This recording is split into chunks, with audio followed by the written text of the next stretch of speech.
Olá pessoal, tudo bem? Sejam bem-vindos aqui para mais uma aula do nosso curso de transferência de calor por convecção. Continuamos a falar aqui de convecção interna na parte de escoamentos em tubos e hoje a gente vai falar sobre como é que fica a lei do resfriamento de Newton, né, para o caso de convecção interna e como que a gente modela isso aí para os dois casos possíveis, né? Você tem escoamento sobre uma tubulação, vai precisar de condições de contorno. Existem duas condições possíveis que a gente pode obter soluções. Aqui eu estou pensando só na região completamente desenvolvida, tá? Ou eu vou ter um fluxo constante de calor na parede, ou seja, eu teria uma condição em que eu tenho algo que vai, uma quantidade, por exemplo, de resistores que vai jogar uma quantidade fixa de calor para dentro de uma tubulação, vai aquecer uma tubulação, por exemplo, ou teria uma temperatura constante na parede. Eu expliquei nos últimos vídeos, a questão de ter às vezes um processo de saturação externa, né? Você ter uma vaporização, uma condensação, isso aí mantém a temperatura constante, enfim.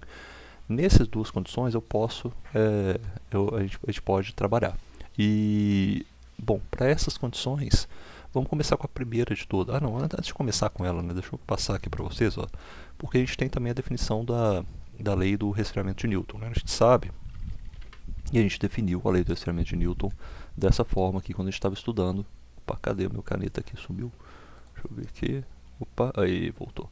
Olha, a gente definiu a lei do resfriamento de Newton dessa forma, né? O fluxo de calor ele é igual a um H, que a gente define, a coeficiente de transferência de calor, dividido pela temperatura da superfície menos a temperatura do infinito. Mas aqui a gente não tem uma temperatura do infinito. A temperatura média ela é importante para a gente por isso, porque para a nossa definição a gente tem uma forma mais conveniente, tá? Isso aqui seria para, a gente fala de escoamentos externos, mas para escoamentos internos a gente tem uma forma mais conveniente. Escoamentos internos, a gente tem é mais conveniente, a gente define a lei do resfriamento de Newton dessa forma aqui, ó.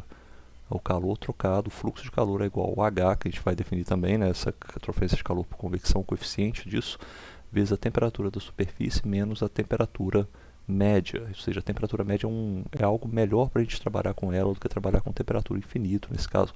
Ou temperatura de entrada, a gente vai ver por que isso daí, tá? É a mesma coisa que aconteceu com o número de Reynolds. Se você lembrar lá, a gente tem essa analogia que a gente, número de Reynolds, a gente não definia lá para escoamentos externos como U infinito vezes o L, né, que seria a distância que a gente estava percorrendo, vezes dividido pela viscosidade cinemática. Ele não passou para isso daqui, ó, Reynolds diâmetro igual a U, a velocidade média vezes o diâmetro sobre o Li. A gente faz essas adaptações, isso é normal, não tem culpa aí, a minha cabeção estava impedindo vocês de ver aqui, ó, essa adaptação que tinha do número de Reynolds, né? Então tá ok, é uma maneira mais conveniente de definirmos essa transferência de calor, realmente ela é função dessa temperatura média. Igual eu falei, quando a temperatura média se torna igual ao longo de toda a seção transversal, aí você vai ter temperatura de superfície igual à temperatura média, acabou de ter transferência de calor. E você tem essas duas condições. Quando você tem um fluxo de calor constante na parede, você vai ter essa... Eu até leio aqui que está falando isso aqui no livro também. Ó. Você pode ter as duas condições. Né? Ou você vai ter um fluxo de calor constante na parede, ou você vai ter uma transferência de calor constante.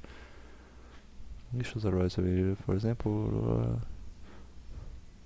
não, é só isso mesmo que tinha que falar mesmo, tá? Beleza. Acho que isso aí já tá claro pra gente. Beleza. Agora pensando nisso daqui, a gente tem que... Vamos pegar a primeira condição, que é essa condição de fluxo de calor constante na superfície. Para fazer a análise que a gente precisa fazer, né, chegar às equações que a gente tem que chegar aqui, a gente vai fazer novamente um balanço de energia na seção do tubo, só que dessa vez a gente vai considerar o seguinte, ó, a gente tem uma temperatura média chegando e com esse fluxo de calor, o que vai acontecer? Essa temperatura média, se for um fluxo de calor para dentro desse volume de controle, que eu estou tirando daqui dessa superfície amarela, ele vai ter um aumento, vai ser a temperatura média mais uma certa variação de temperatura média, isso ao longo de um dx, né, uma distância dx. E o que eu vou fazer? Eu Ctrl+C, Ctrl+V da última aula, olha só, vai ser a mesma coisa, né? Eu tenho a equação do balanço da energia para um volume de controle, isso daqui considerando também que eu tenho a definição de entalpia, e eu posso usar que essa definição de entalpia a variação de entalpia é igual a Cp vezes ΔT, porque estou trabalhando com propriedades constantes e o fluido é incompressível. Eu fico com essa formulação aqui, ó. A minha equação se resumirá, essa equação de balanço de energia na seção do tubo, ela vai se tornar isso aqui, ó.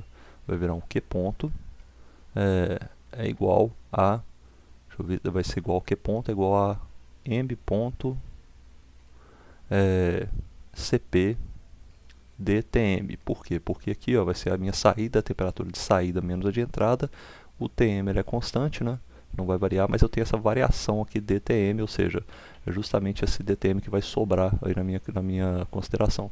E isso daqui eu tenho que me lembrar o seguinte, tá? Eu tenho que me lembrar que esse dTm, esse calor trocado, esse fluxo de calor trocado aí, que é o calor trocado por convecção, ele na verdade é uma parcela, né? Uma pequena troca de calor. O que está sendo trocado, que na verdade eu posso reescrever isso aqui da seguinte maneira, né? Um Q ponto é igual a um fluxo de calor, que esse aqui é constante, vezes a área.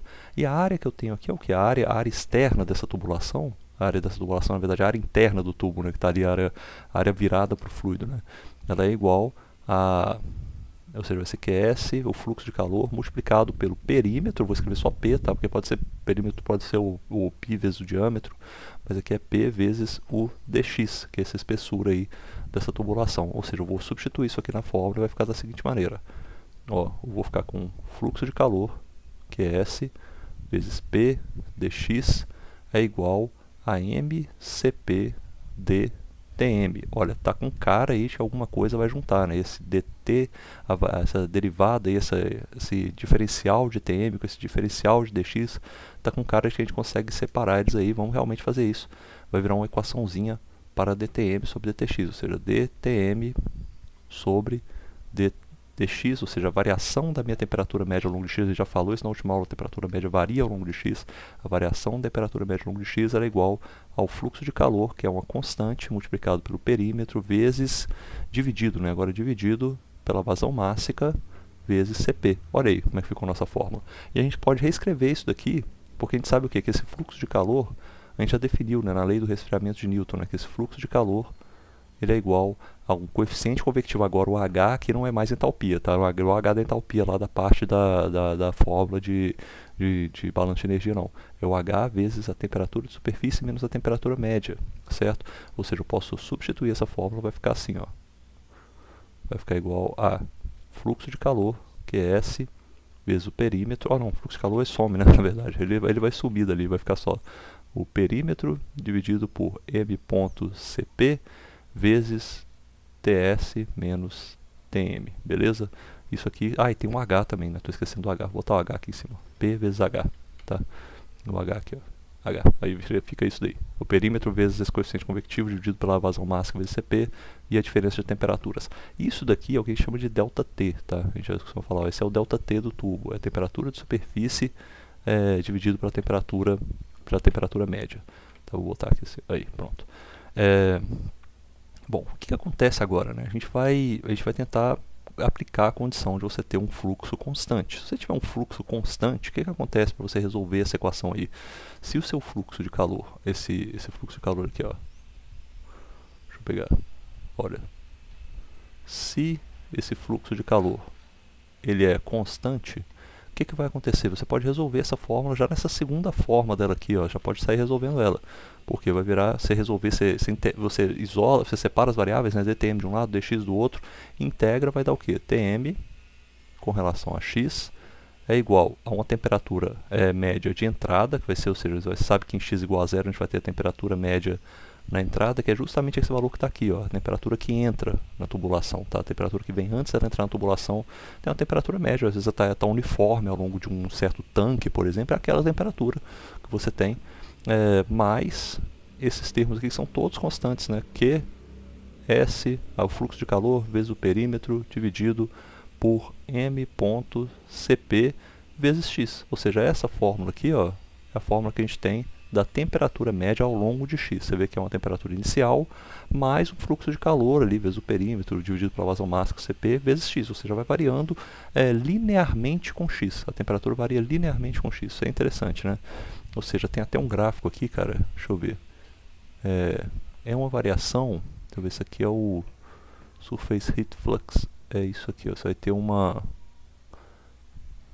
a temperatura média ela varia linearmente com x. Essa que é a definição, e você vai ter... sim, é uma variação linear. Depois a gente fala disso aqui, eu vou falar sobre a temperatura de superfície também mais pra frente, tá? Mas é uma outra coisa. Depois eu falo sobre ela aí para vocês. Então, na próxima aula eu falo sobre a outra condição, que é a condição que você teria a condição de temperatura constante na parede. E aí vai aparecer uma coisinha que a gente já falou sobre ela aqui uma vez, que é a condição de aquele logaritmo que tem de diferenças de temperatura que aparece lá na parte de leitos recheados, aparece na parte de fluxo sobre um arranjo de tubos que a gente viu na parte de convecção externa, beleza? Um abraço para vocês, até mais.